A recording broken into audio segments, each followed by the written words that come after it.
proud Threats from Gallifrey family. James the Brown. James, welcome to Threats from Gallifrey. Thank you.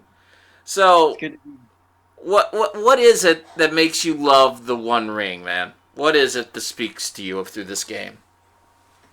Oh man, I've first of all just Middle Earth. Just absolutely love Middle Earth. But I've loved role playing ever since I was a kid.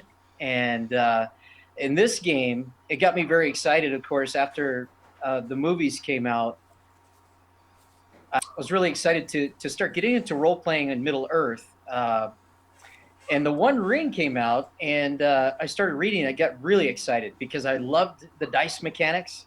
Mm-hmm. I loved, how it captured journeys. I loved, the combat, everything about combat. I love. I know a lot of other guys talk about the other things, but I love the combat system in the One Ring, and so I couldn't wait to What get do my you, what do guys you what do you together. love about it? What is it about the combat that speaks to you? You know what? It is just so unique in so many different ways. One thing I love is I love the stances. Mm-hmm. I love the way the weapons have been created. Like every weapon isn't just here's a broadsword 1d10 damage. We got a weapon with an edge rating. We got weapons that can be lethal in different ways, so they can be customized. I just love that about it, and it played really well when they did the you know for the treasure, for the special weapons and things. It worked really Yes. well for that too, because then you can give them qualities, and different things. So I just really loved that, and I love the way also the way endurance works with fatigue, and in the as well, and how encumbrance plays into all of that. And I just thought this is so unique to me, different than Dungeons and Dragons or a D20 or anything like that. I just liked how it flowed. Did So it I did just it really love. did it get to you immediately? Did you get it all immediately, or was it so different? Because when I read it, it took me a couple readings to figure out, especially in the combat, of what they were doing and figuring Yeah, out, oh, this is why it works. yeah. You know what? I got to be honest with you. It was back in the summer of, I think it was 2000. Was it 2011? The game came out. I think I think it so. was August. Yeah, and I did the pre-order. And so I got the PDF documents right away at the beginning of that August when they came out. And I happened to have about a week's worth of time where I was doing I was riding the train into Phoenix every day for a convention. So I had my Kindle and I had the documents on the Kindle and I read through them straight, on the train that whole week. And as I was reading it, Francesco's writing style. So and I could just understand it. And it seemed very easy to me. So it really didn't take me two readings really to understand the combat system. Hmm. And I just began to understand it. And then when we first played the game for the very first time with the guys around the table, we just had to sit down and go, okay, now here we're at the top of a round. We need stances, and this is how it works. You're going to choose from these stances, and that's going to talk about your, just sort of your fighting attitude, and we're going to do that. And here's the numbers we're going to use. And it just kind of, everybody picked up on it very quickly. And it turned out really cool.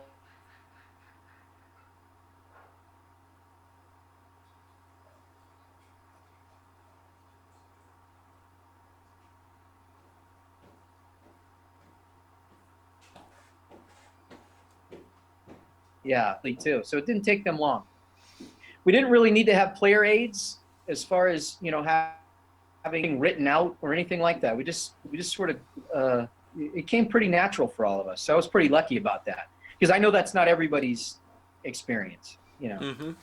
So, obviously. so what was your first One Ring group? Was I mean, what was their experience with Tolkien? Were they basing this trying to emulate the movies? Were they understanding Francesco's interpretation of Tolkien's work? I mean, how did you deal with that? So yeah, no, they are not. They weren't familiar with the books. Okay, so they were definitely basing it off the movies. And I have one player. He wouldn't mind me mentioning him. His name is Stefan, And no matter what we play, he likes to be a dwarf. Okay, so if we're in any fantasy setting, and he's got his dwarf named Bodhi. That's what he calls him, Bodhi. And so he wanted to bring Bodhi into Middle Earth and kind of do it that way too. And so I've had to do a lot of teaching.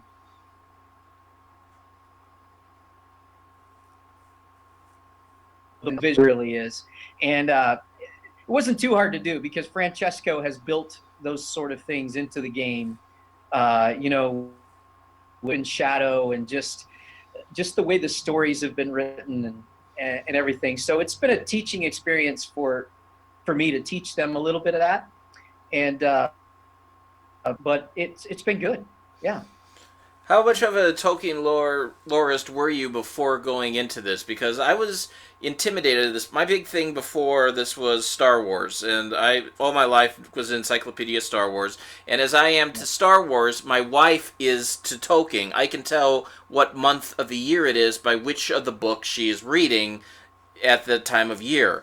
So I was intimidated by how vast her encyclopedic knowledge, and I was afraid of putting a plot line together and going, no, that can't happen because of this.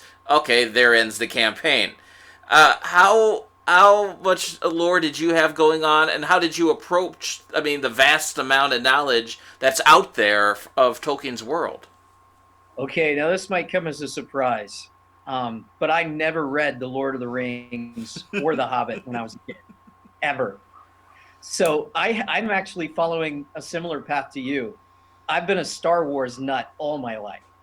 So the movies really kind of, you know, so in my adult life, the movies really kind of got me into Middle Earth. And so I saw it from that vision first. But then I picked up The Hobbit.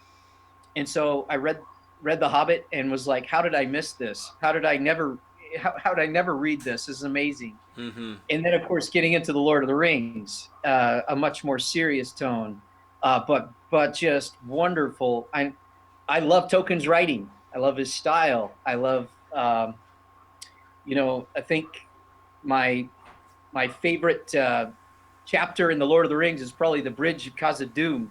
Mm. You know, in the chapter of the Fellowship of the Ring. And just love that. But so all my Tolkien knowledge really grew with the game, to tell you the truth.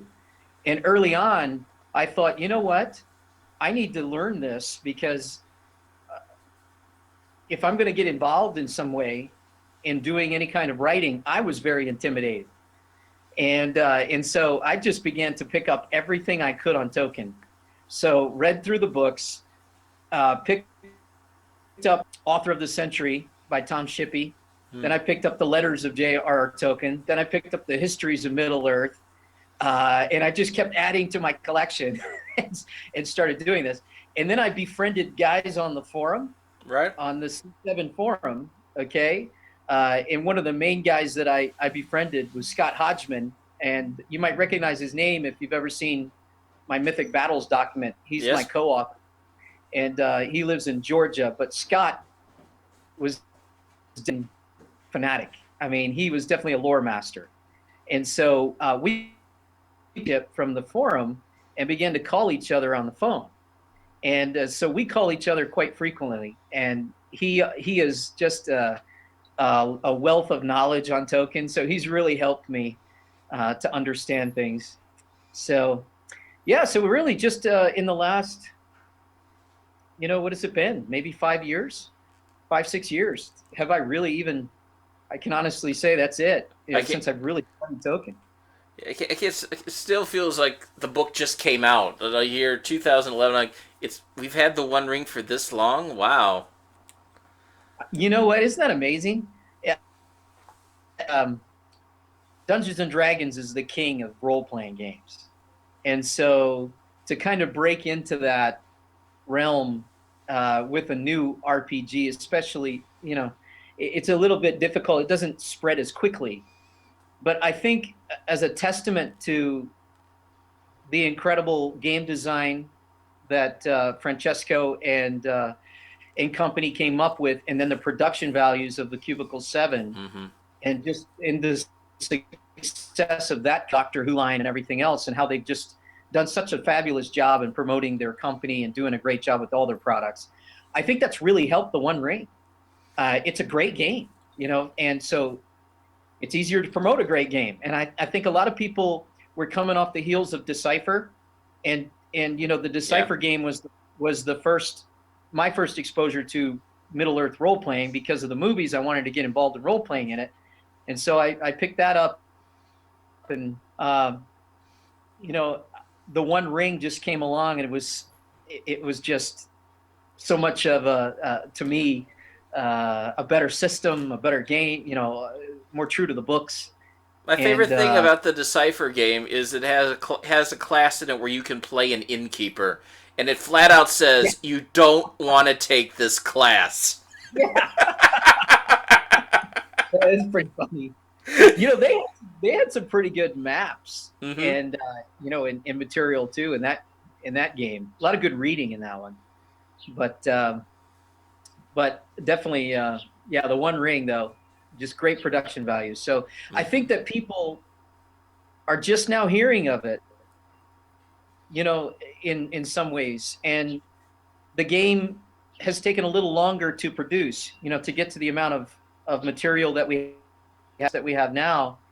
It's taken a while, but that also is a testament to the fact that it's a licensed product, but also that Francesco wants to get it right. So how have we gotten it to there? I mean, is it just word of mouth, slowly by slowly? Because I know that beautiful sticky thing on the C7 forum saying, help us be part of our fellowship and get the word out there. What have you seen that's helped spread the word about the One Ring? I think, first of all, if you were to sit down, with the guys at C7, they would show you the One Ring is one of the top products they have. So even though, if we're talking comparisons, I don't know if you can really compare a Dungeons and Dragons with the history and the worldwide spread of that game. But for an RPG, the One Ring is doing pretty good. So they're doing very well. So I guess when we're talking about this, what we're really trying to do is, can we make it even more popular? Can we get it, to the level of a Dungeons and Dragons, if that were possible?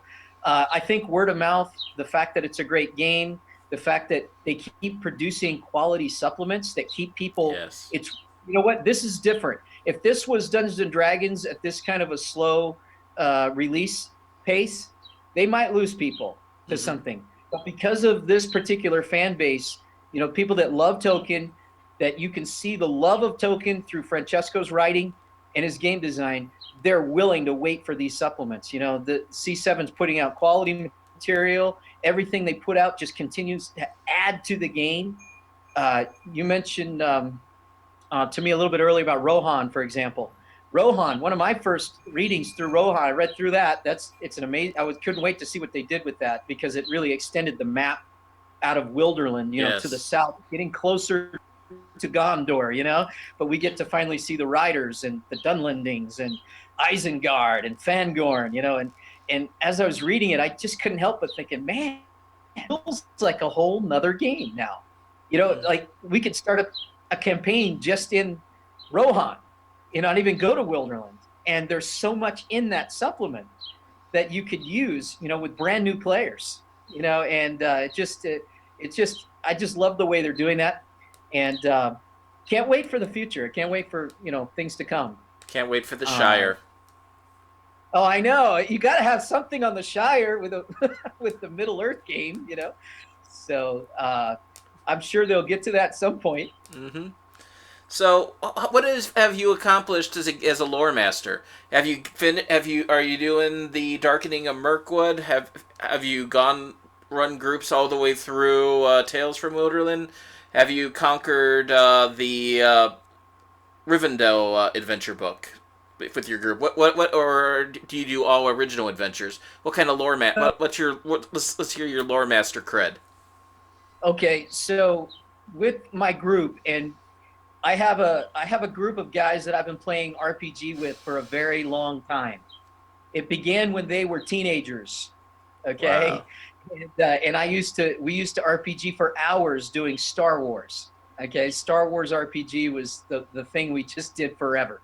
Okay. So these guys are now young adults, almost 30 years old and everything. So we've been together. So they're the guys that have been with me with the One Ring, and we've changed in and out a few guys, but we've done Tales from Wilderland. We've done Words of the Wise, which was the first adventure Dominic McDowell wrote, which I think was brilliant. We've done a few of the adventures that you'll find in the Darkening of Mirkwood, but we have not gone through the entire Camp Mirkwood. We have done, of course, Nightmares from Angmar, which was the adventure that I had the privilege of writing for Ruins of the North. And we've done that actually a couple of times. I've done that with a couple different groups and everything. That's been very good. We've done some of my home games, just made up adventures that I've made up. I've gone through adventures that I made up using for spontaneous adventures. I love that thing. That just got me completely hooked on every game. I judge how good it is, whether it has a random adventure generator like that. Yeah. So I created that so we could get more adventures. I thought I would do that as a help along because of my love for the game. We know we're waiting a little longer for adventures, official adventures and things like that. And every now and then you'll hear somebody say, "Hey, we need more adventures. Talk about more adventures." So I thought of a way. Hey, here's a way that people can create adventures. Lore masters need a little help, and maybe use this for inspiration. And it worked. I posted it up, and all of a sudden, boom! People started doing it. I think I might resurrect that sometime soon. Well, there's still like stat blocks that you promised in some of them that still haven't popped up yet. That's true. Yeah. Because I've been using that for my entire Threats from Mirkwood first year campaign before it. For the entire thing has been built off of your generator there. Oh, no way! Oh, that's awesome. So everything that you've heard, if you've ever watched Threats from Mirkwood, that's all off of your charts. Oh, that's awesome. Oh, cool. Yeah, that's really neat. There's some guys, they really went with it too, man. They really took off with that. And I was like, man, okay, well, maybe someday we'll gather all these together in one spot maybe and make a document out of it. Mm-hmm. And that way they don't have to go back to all the posts, and everything, try to find those things. Now you can make the Rohan one. That's true. Now we can make a Rohan one. Absolutely. That would be really cool. And I'm sure there's other guys out there that would like to make their own. That'd be great. So right now, I'm about to begin a new journey with a new group of people. Okay. So I'm going to have a lot more to talk about on the forum because here's what's going to happen. I've got a curriculum that Houghton Mifflin Harcourt wrote on the Lord of the Rings and the Hobbit. And I've decided to take that curriculum and do a little teaching on Tolkien. Wow. And I went down to my regional library, and at the regional library here in Gilbert, Arizona, what I'm going to do is every month, and what I'm going to do is I'm going to start with an hour-long curriculum on Tolkien, just to teach about Tolkien's vision of Middle-earth and to gain a little bit of knowledge. And what I'm going to do is I'm inviting my players to come out to the club, okay, this Tolkien club, and we're going to learn about it for an hour, and then for the next 2 hours, so that's my goal, and I've already got about 5 or 6 guys that are committed to this process. So that's going to be very exciting. Excited about it. Yeah, so this is going to happen, and my plan for that is to introduce them. I always like to introduce the One Ring by using Words of the Wise. Mm-hmm. And here's the reason I like to do that. I like to do it because I think the best way, if I'm on a convention floor, like at Gen Con, for example, and I'm trying to explain the one, I think an adventure like Words of the Wood, because it highlights all 3 main ventures of the one that make it so cool. You got combats, you got journeys, and you got encounters. And in Words of the Wise, you basically have those 3 things highlighted so perfectly. And you got, to me, I don't know. I just saw a comment on the forum today, and this is not a criticism of anybody or anything, but someone said with the One Ring, you don't really need to do combats. That's not what makes it so cool. I couldn't disagree more. Well, to me, if I said that to my guys that we're not going to have a fight, they would, oh really? How often do you do combat? Is there a fight every session, or is every Absolutely. other session? Absolutely. I think to me, I mean, this is me, okay? Each has their own preferences, but for me, I got to have at least 2 fights. Get them burning through that hope. I mean, it's all about, let's eradicate the evil. If you don't do anything, it's going to overtake you. You can't sit around and do nothing. You're drawn into this thing, whether you like it or not. Let's get going. Muster up the courage to fight back the darkness and the shadows. So, I think, I like at least 2. So to me, a perfect way to teach people about the One Ring is to highlight combat, but give them 2 combats. So in the words of the wise, you got a little combat in the beginning because you've got a hunting trip, which kind of introduces them on how to use a ranged weapon, maybe even getting into close. But then all of a sudden there are orcs on the attack. So you got a small, combat that comes out of that. But then immediately you're going into an encounter. You're going to learn, or a journey, and you're going to learn. And I love that. And I love that fight. I just want to interrupt because you're defending people who are injured already and are worn down, and the stakes are high that they're going to perish if you don't rise to the occasion. Absolutely. So there's a good cause. It's perfectly themed, but also that first combat is going to feel a little familiar to them because it really is about either, if we stand, we can intimidate them, cause them to lose shadow, and they could run from us, or we could deplete their endurance. You could kill them off. Whatever you need to do in order to get the information that you're going to need to bring it back to Radagast and talk about, where are these orcs from? Why are they so close to the woodmen? They've never come this close to the settlements and that kind of thing. And so it's going to feel a little familiar in that, yes, let's learn the stances. Let's learn how to reduce the endurance, and wound them, figure out those things. But the final combat in that adventure, I just think, to me, I love the way they set that up. It shows us that we can do things more than just, here's 10 bad guys. They have this many hit points. And the way you're going to win this thing is you're going to kill them all by reducing all their hit points. And that's the end of the fight. And then we move on to the next thing. What I like about that final battle is the use of the Gandalf and the use of the eye. Yes. And I think, boy, that just tied it in for me, as far as the dice mechanic and the theme and using that in creative ways and going, you know what? Every time there's an eye, a new bad guy's showing up. Every time there's a Gandalf, there's going to be some sweet magic of Radagast in some way. It's going to, and that doesn't overshadow what the players are doing either. Not at all. Beautiful in that. Yeah. But it gives new players that may not be as doing well on the dice rolls or whatever. If those Gandalfs come up, if they get a few, then Radagast shows up. You know what I mean? And so it doesn't mean that it necessarily has to end deadly for them either. So I like it as an introductory of the game. And I think that's really the elements to me of what makes it a great session of the One Ring. If the Lore Master can,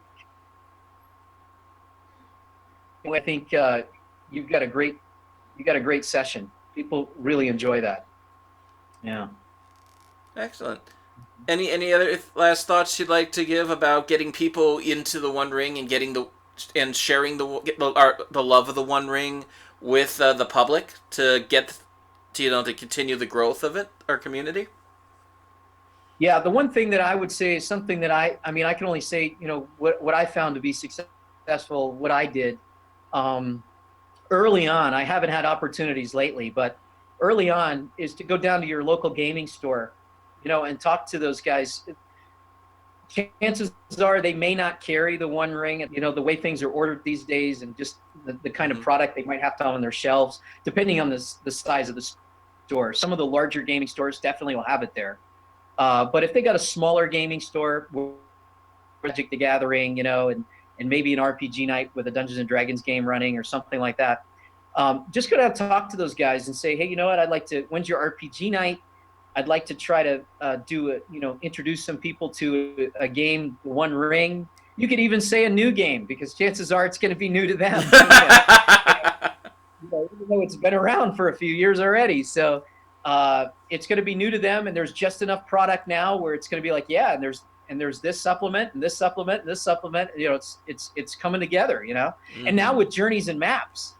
I can't wait. I can't wait. Oh my goodness. Yeah.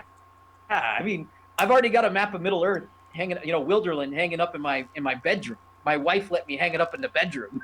So I got Wilderland up there. But once Journeys and Maps come and we've got all of Middle Earth, that's amazing. So it's going to be even easier. Maps and go, isn't this cool? And they're going to see a Lore Masters map, all hexed out and everything. And so at the local store, I would say just kind of generate some excitement that way.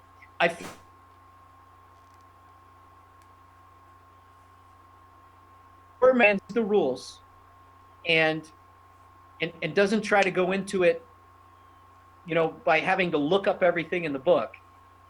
Okay, but the basic dice mechanics, understands the flow of things.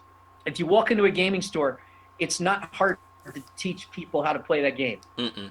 I've done it several times, and every single time I teach new players that are sitting down, they get excited about it. So you got to have some enthusiasm when you're teaching this game. You can't walk in unenthusiastic or unknowledgeable about how it works. But if you walk in with enthusiasm, knowledge of the dice mechanics, you're excited about the dice mechanics, you're excited about the way characters are created. And by the way, my advice for anybody teaching the game too is definitely go online, be hooked up online, and use that online character generator from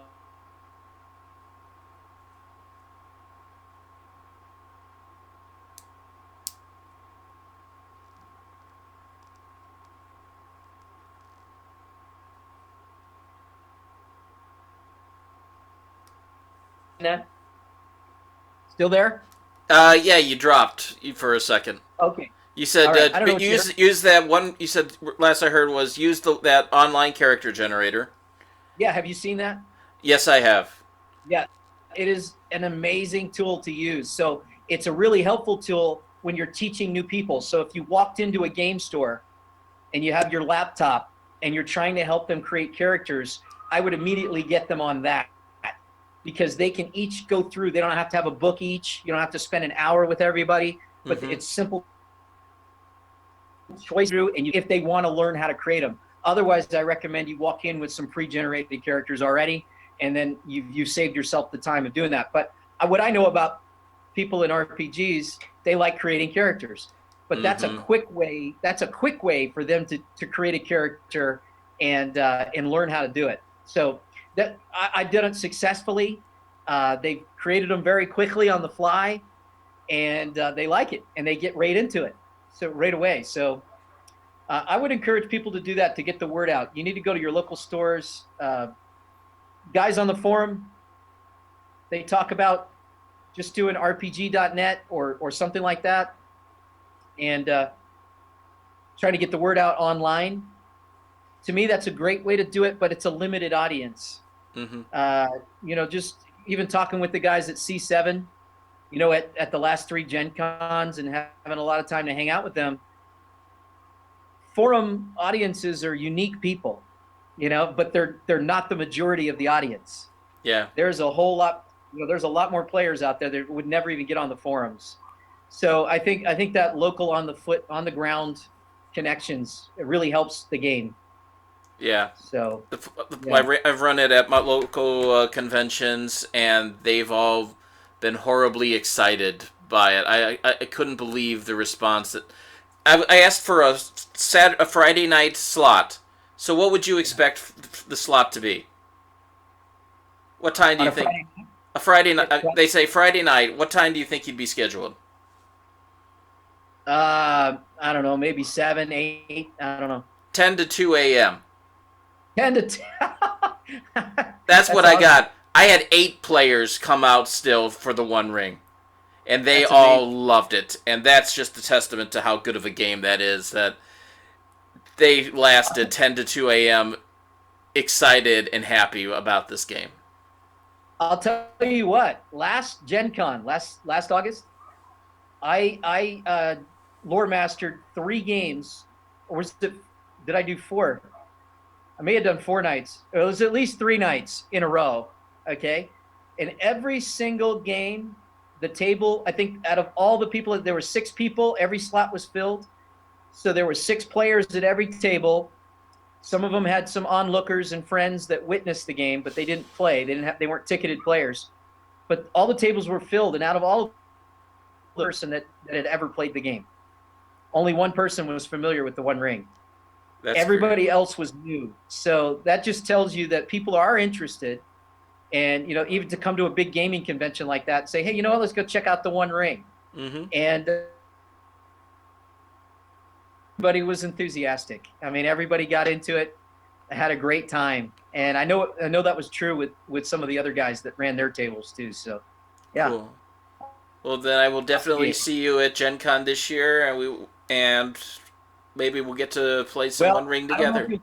I don't know if you'll see me at Gen Con this year. Ah, Yeah, man. I'm not sure if I can make it this summer. Yeah, I'm bummed. Believe me, I'm bummed. But, if there were a way possible, I would find it. But I have to. I'm just not sure with my schedule this summer Mm-hmm. whether I'm going to be able to do that or not. Yeah, Okay. Well, good yeah. luck with your game, James, and with the some class that you're putting together on Token. And we Yes, will talk again in a couple weeks and talk about more aspects of this amazing game, The One Ring. sounds awesome, man. Thanks so much. It was a pleasure uh, being on. Thanks for having me. Thank you for being on. Yeah, absolutely. All right. Take care. Take care.